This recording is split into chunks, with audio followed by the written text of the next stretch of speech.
ನಮಸ್ಕಾರ ಆತ್ಮೀಯ ವೀಕ್ಷಕರೇ, ನಾನು ಡಾಕ್ಟರ್ ಚಂದ್ರಶೇಖರ್ ಸರ್ಜಾ, ನಿಮ್ಮ ಲೈಫ್ ಸ್ಟೈಲ್ ಫಿಸಿಷಿಯನ್. ವೀಕ್ಷಕರೇ, ನಾವು ಇವತ್ತು ಮಾತಾಡಕ್ಕೆ ಹೋಗ್ತಿರೋ ವಿಷಯ ಆಮವಾತ ಅಥವಾ ರೊಮಟಾಯ್ಡ್ ಆರ್ಥರೈಟಿಸ್. ಸಾಮಾನ್ಯವಾಗಿ ಜಾಯಿಂಟ್ ಪೈನ್ಸ್ ಅಂತ ಹೇಳಿದ್ರೆ ಎಲ್ಲರಿಗೂ ಗಾಬರಿಯಾಗ ಸಹಜ. ಸುಮಾರು ಜನ ಈ ಪ್ರಪಂಚದಲ್ಲಿ ಸುಮಾರು 2-3% ಜನಗಳಿಗೆ ಅವರ ಜೀವನವನ್ನೇ ನರಕ ಮಾಡಿರುವಂತ ಒಂದು ಕಾಯಿಲೆ ಅಂದ್ರೆ ಈ ರೊಮಟಾಯ್ಡ್ ಆರ್ಥರೈಟಿಸ್. ಸಾಧಾರಣವಾಗಿ ಕೆಲವರಿಗೆ ಜಾಯಿಂಟ್ ಪೇನ್ಗಳು ಬರ್ತವೆ. ಬೆಳಿಗ್ಗೆ ಎದ್ದ ತಕ್ಷಣ ಸ್ಟಿಫ್ನೆಸ್ ಸ್ಟಾರ್ಟ್ ಆಗುತ್ತೆ, ಕೈ ಕಾಲಿಗೆಲ್ಲ ಅಲ್ಲಾಡ್ಸಕ್ಕಾಗಲ್ಲ, ಕೈ ಕಾಲು ಟೈಟ್ ಆಗುತ್ತೆ ಅಂತ ಹೇಳ್ತಾ ಇರ್ತಾರೆ. ಒಂದಿನ ಇಲ್ಲಿ ನೋವಿದೆ ಅಂತ ಹೇಳಿದ್ರೆ, ಒಂದಿನ ಕೈನಲ್ಲಿ ನೋವಿದೆ, ಒಂದಿನ ಕಾಲಲ್ಲಿ ನೋವಿದೆ, ಒಂದಿನ ಭುಜದಲ್ಲಿ ನೋವಿದೆ, ಒಂದಿನ ಎಲ್ಬೋದಲ್ಲಿ ನೋವಿದೆ ಅಂತ ಹೇಳ್ತಾರೆ. ಸುಮಾರು ಒಂದಿನ ನೋಡ್ತೀರಾ, ಹೋಗ್ಬಿಟ್ಟು ಡಾಕ್ಟರ್ಗೆ ತೋರಿಸ್ತೀರಾ. ಡಾಕ್ಟರ್ ನಿಮಗೆ ಪದೇ ಪದೇ ಈ ತರ ಬರ್ತಾ ಇದೆಯಾ ಅಂತ ಕೇಳ್ತಾರೆ. ಹೌದು ಅಂತ ಹೇಳ್ತೀರಾ. ಒಂದು ಟೆಸ್ಟ್ ಮಾಡ್ಬೇಕು ಅಂತ ಹೇಳ್ತಾರೆ. ಯಾವ ಟೆಸ್ಟ್ ಅಪ್ಪ ಅಂದ್ರೆ ಅದು RA-ASO CRP-ESR. ಈ ಟೆಸ್ಟ್ಗಳನ್ನ ನಾರ್ಮಲಿ ಪ್ರಿಸ್ಕ್ರೈಬ್ ಮಾಡ್ತಾರೆ. ನಿಮಗೆ ಅದರಲ್ಲಿ RA ಪಾಸಿಟಿವ್ ಬಂದ್ಬಿಡುತ್ತೆ. ಅಂದ್ರೆ ಒಂದು ನಾರ್ಮಲಿ 10 ರೇಂಜ್ ಇರುವಂಥದ್ದು 15 to 20 ರೇಂಜ್ಗೆ ಹೋಗಿರುತ್ತೆ. CRP ಎಲಿವೇಟ್ ಆಗಿರುತ್ತೆ ಅಥವಾ ESR ಸ್ವಲ್ಪ ಎಲಿವೇಟ್ ಆಗಿರುತ್ತೆ. ಈ ತರ ಬಂದಾಗ ನೀವು ಸೀರೋ ಪಾಸಿಟಿವ್ ಆರ್ಥರೈಟಿಸ್ ಇದ್ದೀರಾ, ನೀವು ಇದಕ್ಕೆ ಲೈಫ್ ಲಾಂಗ್ ಮೆಡಿಸಿನ್ಸ್ ತಗೋಬೇಕಾಗುತ್ತೆ. ಇದಕ್ಕೆ ಕಾಯಿಲೆಗೆ ಗುಣ ಅನ್ನೋದೇ ಇಲ್ಲ ಅಂತ ಹೇಳ್ಬಿಡ್ತಾರೆ. ಅಷ್ಟು ಹೇಳಿದ್ರ ನಿಮಗೆ ಆಕಾಶನೇ ತಲೆ ಮೇಲೆ ಕಳಚಿ ಬಿದ್ದಂಗೆ ಆಗ್ಬಿಡುತ್ತೆ. ನಿಮಗೆ ಹೌದಾ ಆಗ್ಬೇಕಾ, ನಾನು ಲೈಫ್ ಲಾಂಗ್ ಮೆಡಿಸಿನ್ಸ್ ತಗೋಬೇಕಾ ಅನ್ನೋದ್ರ ಬಗ್ಗೆ ತುಂಬಾ ಜನಕ್ಕೆ ಒಂದು ಡೌಟ್ಸ್ ಇದೆ ವೀಕ್ಷಕರೇ. ಆದ್ರೆ ಒಂದು ಗುಡ್ ನ್ಯೂಸ್ ಅಂತ ಹೇಳಿದ್ರೆ, ಇತ್ತೀಚೆಗೆ ಸಂಶೋಧಕರು ಇದರ ರಿಯಲ್ ಒಂದು ಕಾಸೇಟಿವ್ ಫ್ಯಾಕ್ಟರ್ ನ ಕಂಡುಹಿಡಿದಿದ್ದಾರೆ.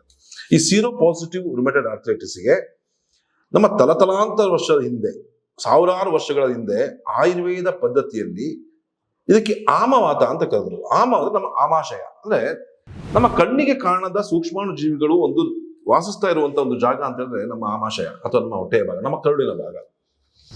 ಈ ಆಮಕ್ಕೂ ನಮ್ಮ ಈ ಜಾಯಿಂಟ್ ಪೇನಿಗೂ ಏನ್ ಸಂಬಂಧ? ಅದಕ್ಕೆ ಮಾಡರ್ನ್ ಮೆಡಿಸಿನ್ಸ್ ಗಿಂತ ಆಯುರ್ವೇದದಲ್ಲಿ ಒಳ್ಳೆ ಉತ್ತರ ಇದೆ. ಏನಂತ ಹೇಳಿದ್ರೆ, ಈ ನಮ್ಮ ಒಂದು ಕರುಳಿನಲ್ಲಿ ಅನ್ಡೈಜೆಸ್ಟೆಡ್ ಪ್ರೋಟೀನ್ಸ್ ಜಾಸ್ತಿ ಸೇರ್ಕೊಂಡು ಲೀಕಿ ಗಟ್ ಅಂತ ಒಂದು ಸಿಂಡ್ರೋಮ್ ನ ಕಾಸ್ ಮಾಡೋದ್ರಿಂದಾನೇ ಈ ಆಮವಾತ ಬರೋದು ಅಂತ ಹೇಳ್ಬಿಟ್ಟು ವೈಜ್ಞಾನಿಕವಾಗಿ ಇತ್ತೀಚೆಗೆ ಪ್ರೂವ್ ಆಗ್ತಾ ಇದೆ.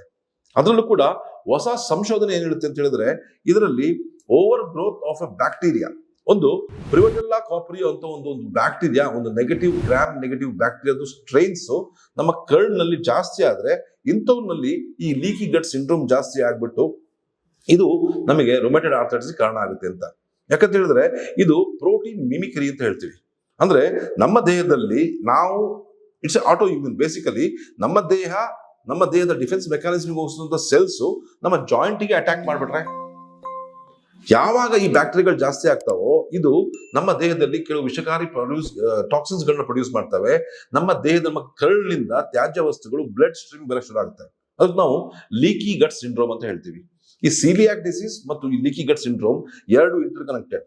ಯಾವಾಗ ನಮ್ಮ ಕರುಳು ಸರಿ ಆಗುತ್ತೋ, ನಮ್ಮ ಲೀಕಿ ಗಟ್ ಸರಿ ಮಾಡ್ಕೊಳ್ತೀವೋ, ಅವಾಗ ನಮಗೆ ಇವಾಗ ಈ ಒಂದು ಜಾಯಿಂಟ್ ಪೇನ್ಸ್ ಕಡಿಮೆ ಆಗ್ತಾ ಬರುತ್ತೆ. ವಿಷಯ ನೋಡಿರ್ಬೋದು, ನೀವು ಕೆಲವು ಫುಡ್ಸ್ ತಗೊಂಡಾಗ ನಿಮಗೆ ಜಾಯಿಂಟ್ ಪೇನ್ ಜಾಸ್ತಿ ಆಗುತ್ತೆ. ಬದನೆಕಾಯಿ ತಿಂದಾಗ ಜಾಸ್ತಿ ಆಗುತ್ತೆ, ಆಲೂಗಡ್ಡೆ ತಿಂದಾಗ ಜಾಸ್ತಿ ಆಗುತ್ತೆ, ಹಳಸಿನ ಕಾಯಿ ತಿಂದಾಗ ಜಾಸ್ತಿ ಆಗುತ್ತೆ, ಹಳಸಿನ ತಿಂದಾಗ ಜಾಸ್ತಿ ಆಗುತ್ತೆ, ಉದ್ದಿನ ವಡ ಇಲ್ಲ ತಿಂದಾಗ ನಿಮ್ಗೆ ಏನಾಗುತ್ತೆ ಅಂದ್ರೆ ಜಾಯಿಂಟ್ ಪೇನ್ ಸಾಧಾರಣವಾಗಿ ಜಾಸ್ತಿ ಆಗುತ್ತೆ. ಯಾಕೆ?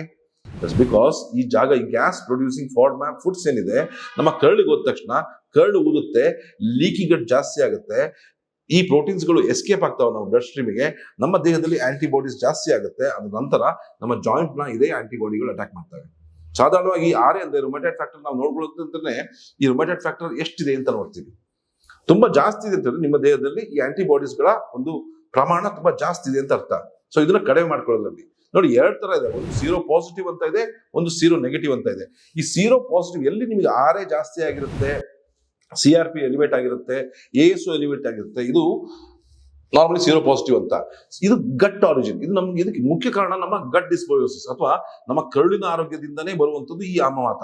ಈ ಕರುಳನ್ನ ನಾವು ರೀಸೆಟ್ ಮಾಡಿದ್ರೆ, ಕಂಪ್ಲೀಟ್ ಆಗಿ ಕ್ಲೀನ್ ಮಾಡ್ಬಿಟ್ಟು ಅದಕ್ಕೆ ಒಳ್ಳೆಯ ಒಂದು ಸೂಕ್ಷ್ಮ ಜೀವಿಗಳನ್ನ ಸೇರಿಸಿದ್ರೆ ಈ ರೊಮಟಾಯ್ಡ್ ಆರ್ಥರೈಟಿಸ್ ಸಂಪೂರ್ಣವಾಗಿ ಗುಣಮುಖ ಆಗೋದ್ರಲ್ಲಿ ಯಾವ ಸಂಶಯನೂ ಇಲ್ಲ. ನೋಡಿ, ನಾನಿಲ್ಲಿ ಹೇಳ್ತಿಲ್ಲ ನೀವು ಯಾವುದೋ ಮೆಡಿಸಿನ್ ತಗೊಳ್ತಿದ್ರ ಸಡನ್ ಆಗಿ ಪಟ್ಟದ ಸ್ಟಾಪ್ ಮಾಡ್ಬಿಡಿ, ಈ ಗಟ್ಟನ್ನು ಸರಿ ಮಾಡ್ಕೊಳ್ಳಿ ಅಂತ ಹೇಳ್ತಾ ಇಲ್ಲ.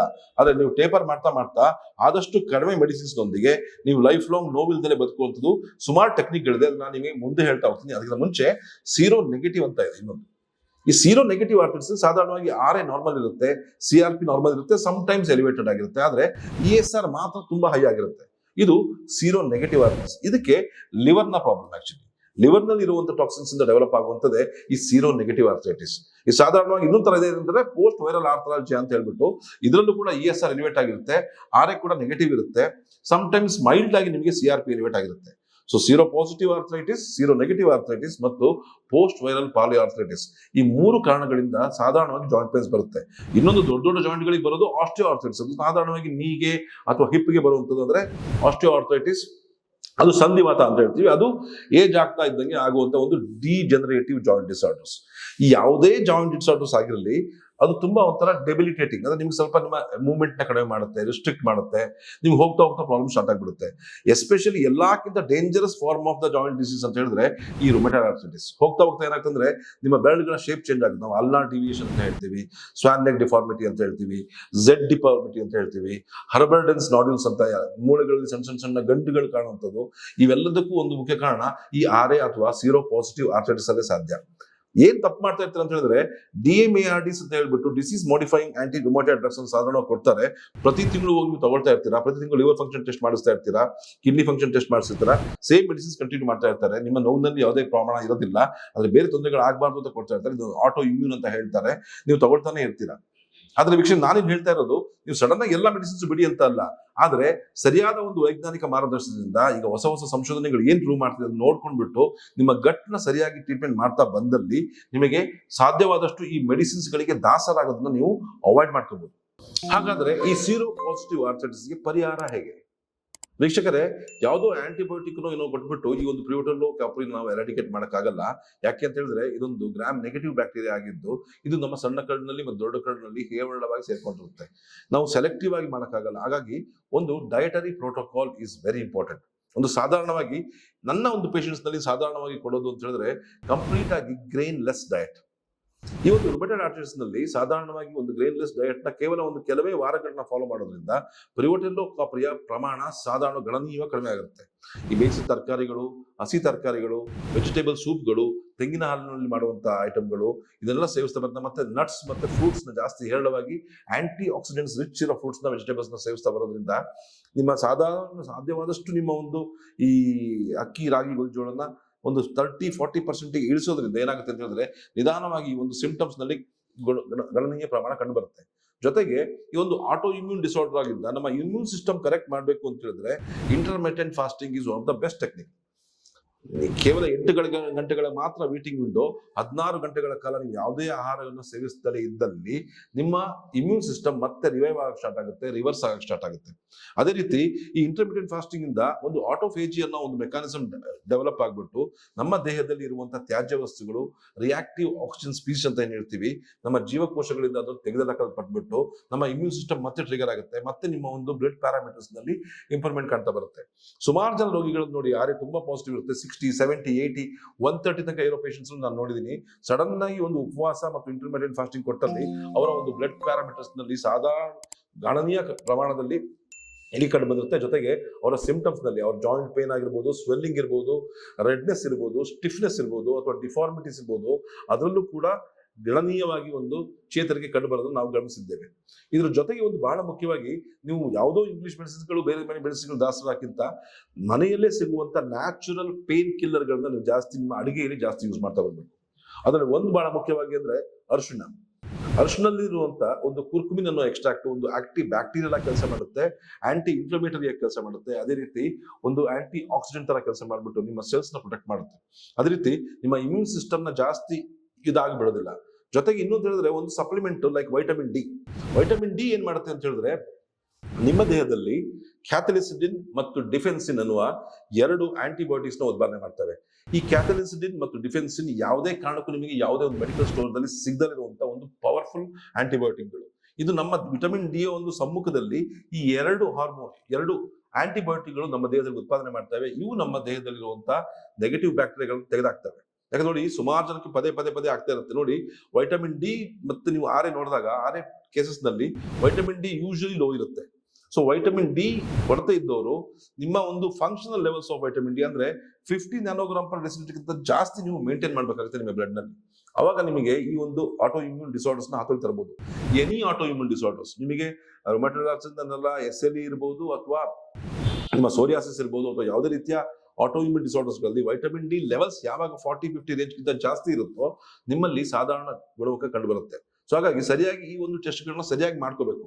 ನೋಡಿ, ತುಂಬಾ ಕನ್ಫರ್ಮೇಟ್, ತುಂಬಾ ಹೈಯರ್ ಟೆಸ್ಟ್, ಏನು test, aunty nuclear antibody ಟೆಸ್ಟ್ಗಳು, aunty-CCP ಟೆಸ್ಟ್ಗಳು, ಸುಮಾರು HLA-B27 ತನಕ ತುಂಬಾ ಆಟೋ ಇಮ್ಯೂನ್ ಪ್ರೊಫೈಲ್ಗಳಿದೆ. ಅದೇ ಆ ಟೆಸ್ಟ್ಗಳನ್ನ ಮಾಡಿಸೋಕ್ಕಿಂತ ಮುಂಚೆ ನೀವು ಮೇಜರ್ ಆಗಿ ಬೇಕಾಗಿರೋದು ಅಂತ ಹೇಳಿದ್ರೆ ನಿಮಗೆ ಈ ಒಂದು ವೈಟಮಿನ್ ಡಿ ಲೆವೆಲ್ಸ್ ನ ಚೆಕ್ ಮಾಡ್ಕೋಬೇಕಾಗುತ್ತೆ.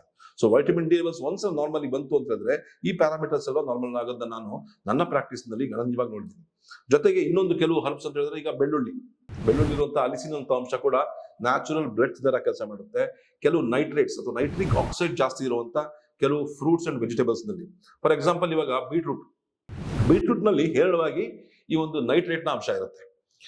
ಜೊತೆಗೆ ಕ್ಯಾರೆಟ್ ನಲ್ಲೂ ಕೂಡ ಇರ್ತದೆ, ಅದ್ರಲ್ಲಿ ಕೂಡ ಒಂದು ಕೊಲಿನರ್ಜಿಕ್ ಆಸಿಡ್ ಇರುತ್ತೆ, ವೈಟಮಿನ್ ಎ ನಲ್ಲಿ. ಜೊತೆಗೆ ಈ ಒಂದು ಕ್ಯಾರೆಟ್ ನಲ್ಲಿ ಇರುವಂತಹ ಕೆಲವು ಪಾಲಿಫಿನಾನ್ಗಳು ಈ ಪೇನ್ ಕಿಲ್ಲಿಂಗ್ ಆಗಿ ಸ್ವೆಲ್ಲಿಂಗ್ ನ ಕಡಿಮೆ ಮಾಡ್ಲಿಕ್ಕೆ ಹೆಲ್ಪ್ ಮಾಡ್ತವೆ.